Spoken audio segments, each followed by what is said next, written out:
right, welcome back everybody. So this week I answered the question of if you're going to be a DIYer and spray industrial water-based coatings, here are my top picks.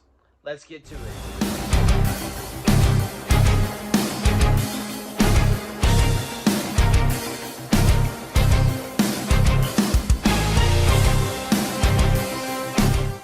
All right, so at least a couple times a week I get the question of what do I think is the easiest for a do-it-yourselfer to use an industrial water-based coating or someone that wants to take on a cabinet job themselves. All right, so these are going to be my top recommendations. So I'm going to start off with equipment.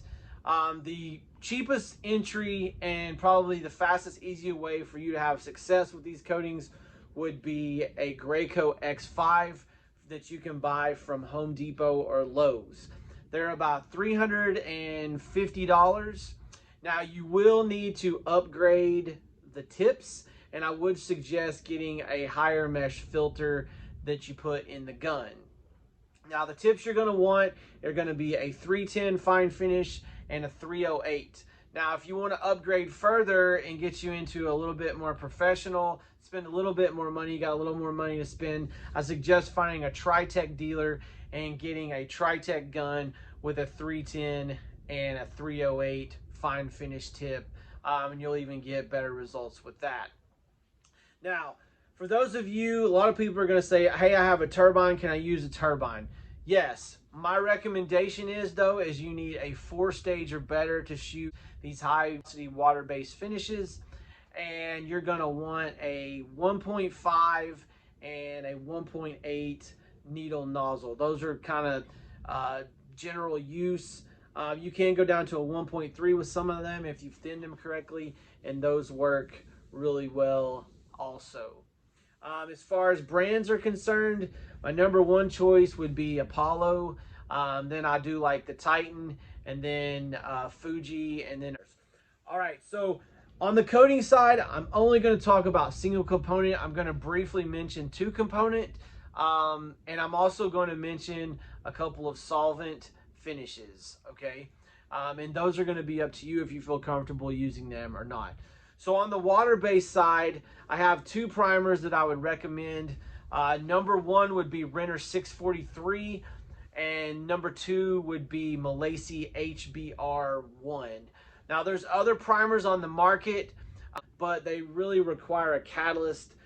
If you are interested in that and you're comfortable spraying a catalyzed finish, I would recommend Centurion Wood Coatings 1107 or the Envirolac 170 primer, and you can also catalyze the 643 primer as well. If you're not comfortable using 2K and you're okay spraying solvent, now a lot of people are going to say Ben Shellac primer. I don't recommend Ben Shellac primer.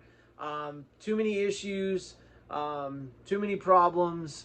So my alternative to that is vinyl sealer. My number 1 recommendation would be the CIC Rattlesnake 1106. That one's going to be the easiest to sand, super easy to use, lays out with pretty much any sprayer that you're going to want to use. And then my second choice would be Exalta vinyl sealer, and then my third would be Mohawk vinyl sealer. So out of those 3, you can find it. Now, a lot of people are going to say, well, I don't want to spray vinyl sealer because of the smell and flammability. It has the same flammability, still a class 3, just like Ben Shellac. If you want to use Ben Shellac, I'm not going to stop you, but I don't recommend it. I recommend vinyl sealer. All right, so let's talk about single component top coats. All right, so my top pick is going to be Envirolac 200 or the 100 series. Very, very easy products to use and have great success with.